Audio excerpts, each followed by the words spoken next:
दोस्तों, जवानों में मानसिक तनाव बहुत बड़ा गंभीर मसला है और इससे जवान सेना को छोड़ रहे हैं, अर्धसैनिक बलों से भाग रहे हैं और अपना जीवन तक त्याग रहे हैं। यानी इतनी गंभीर बात है। आखिर सरकार इसके लिए क्या कर रही है? सरकार के पास कोई मैकेनिज्म है क्या? संसद में किसी ने यह सवाल पूछा? यह 24 घंटे की नौकरी है, जवान आखिर इतना सुसाइड क्यों कर रहे हैं? क्या परेशानी, कितना मानसिक तनाव है? और जवान इस वजह से, चाहे पैरामिलिट्री फोर्सेस को हो, आर्मी के हो, वो चाहते हैं कि प्रीमेचर खोल लो, हमने जितनी 15 साल सेवा पेंशन कर दी, अब हमें घर जाना है। तो क्या सरकार इसके ऊपर गंभीर है इन स्थितियों को लेकर के? क्या सरकार सिर्फ ये बोलेगी कि बस अंदर रेजिमेंट के अंदर पंडित जी काउंसलिंग कर देंगे, सीओ काउंसलिंग कर देंगे, डॉक्टर काउंसलिंग कर देंगे? तो क्या यह काउंसलिंग होती है और क्या उनकी समस्या का निदान होता है? 24 घंटे की नौकरी करता है, छुट्टी का अभाव होता है और अंदर का जो काम का माहौल होता है कितना गंभीर होता है, वो आप समझ सकते हो। तो आंकड़े में आपके सामने रखना चाहता हूं, क्यों संसद में यह सवाल नहीं उठा? 2022 में यह सवाल उठा था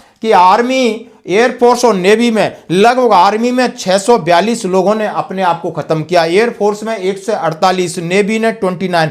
ये जब रक्षा राज्य मंत्री अजय भट्ट से संसद में सवाल पूछा गया था, उस दिन से यह सवाल, अब 2022 के बाद 3 साल हो गए इस सवाल को, ना ही तो इसके सॉल्यूशन पे आ गया है और ना ही इसके ऊपर कोई सवाल पूछ रहा है। अभी ये कल की रिपोर्ट है कि 11 साल में केंद्रीय अर्धसैनिक बलों ने 23,000 कर्मियों का इस्तीफा, 3 वर्ष में 438 सुसाइड।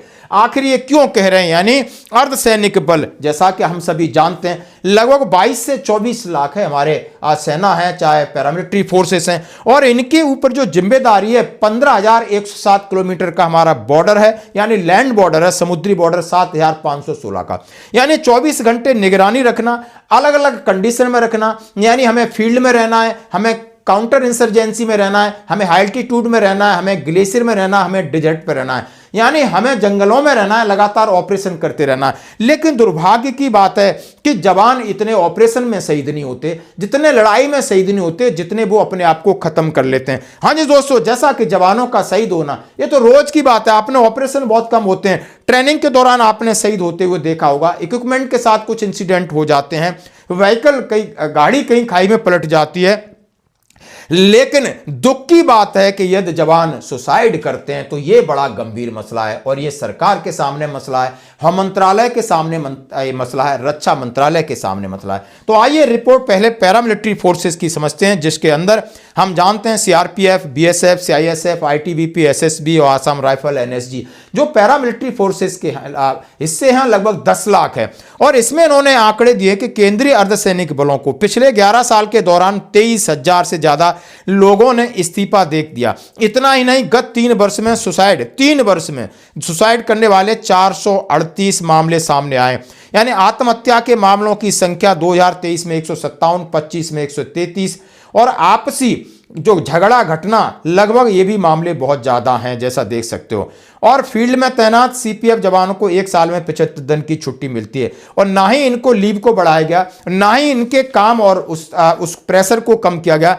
केंद्रीय गृह राज्य मंत्री नित्यानंद राय के अनुसार 3 वर्षों में इतने लोग जवानों ने अपनी जान दी है, और जिसमें मैंने आपके सामने रखा कि कितने लोग फौज छोड़ना चाहते हैं, क्योंकि वो सुकून चाहते हैं, परिवार से दूर रह रहे हैं, अलग अलग वेदर कंडीशन में रह रहे हैं। आप देखिए वीडियो, अभी आप घर में रजाई ओढ़ के सो रहे हो, यहां पर देखिए लेह लद्दाख और ग्लेशियर में जवान कैसे लाइफ को सर्वाइव करता है। खाने का अभाव, पीने का अभाव, ड्यूटी का अभाव, मौसम की मार, दुश्मन की मार, आने जाने की तंगी, कितनी उनको सुविधाएं मिलती हैं। लोग उनकी सिर्फ सुविधाओं के बारे में सोचते हैं कि इनको कितनी सुविधाएं मिलती हैं, उनके त्याग और बलिदान के बारे में नहीं सोच पाते क्या? इनमें सीमा सारे चीजों के, लेकिन उन्होंने कहा है कि इसके लिए क्या किया जाए। उन्होंने कहा है क्या छुट्टी बढ़ाई जाए या उनको और कुछ सहूलियतें दी जाएं। काउंसलिंग करने से क्या होता है? यानी जैसा 2022 की रिपोर्ट आपके सामने मैं रख रहा हूं, जहां मैं बात करूंगा आर्मी, एयरफोर्स और नेवी की। जब बात आती है, इतने 819 जवानों ने आत्महत्या की, आखिर इसके पीछे कारण क्या है? और सबसे ज्यादा आत्महत्या 642 जो कि इंडियन आर्मी के अंदर है, क्योंकि बड़ा महकमा है और ज्यादा प्रेशर है। यह जानकारी दी गई कि जवानों को डिप्रेशन या तनाव की शिकायत रहती है। कमांडिंग अफसर से लेकर मेडिकल अफसर तक उनकी काउंसलिंग करते हैं। यह एक तय प्रक्रिया को पूरी तरह पालन किया जाता है। जो भी छुट्टियों के बाद वापस आते हैं उनका मेडिकल जांच होती है। तो इससे क्या प्रेशर कम हो गया? अजय भट्ट ने जानकारी दी थी कि आर्मी के अंदर नियमित अंतराल पर तनाव कम करने के लिए सेशन करवाए जाते हैं। मनोचिकित्सकों को और कमांडरों के सेशन होते हैं।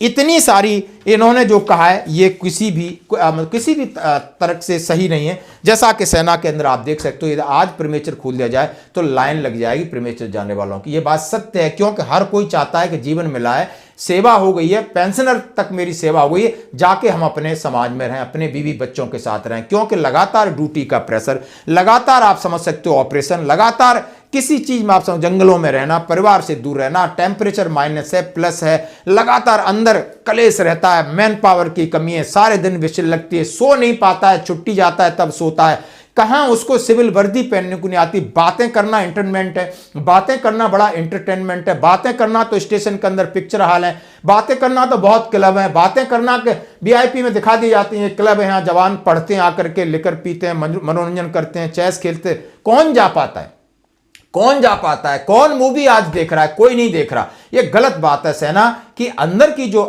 जिस तरीके का प्रेशर है, तनाव, इसको कम करने के लिए सकारात्मक कदम उठाने चाहिए। तो दोस्तों आपकी क्या राय है इसके ऊपर? धन्यवाद।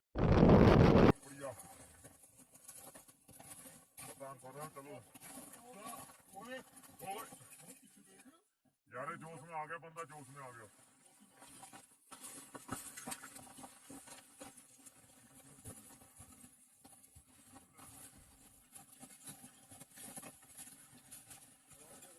ऊपर अरे यार पिछले को तो आप ऐसे खींच रहे हैं, नाड़ा डाल रहे।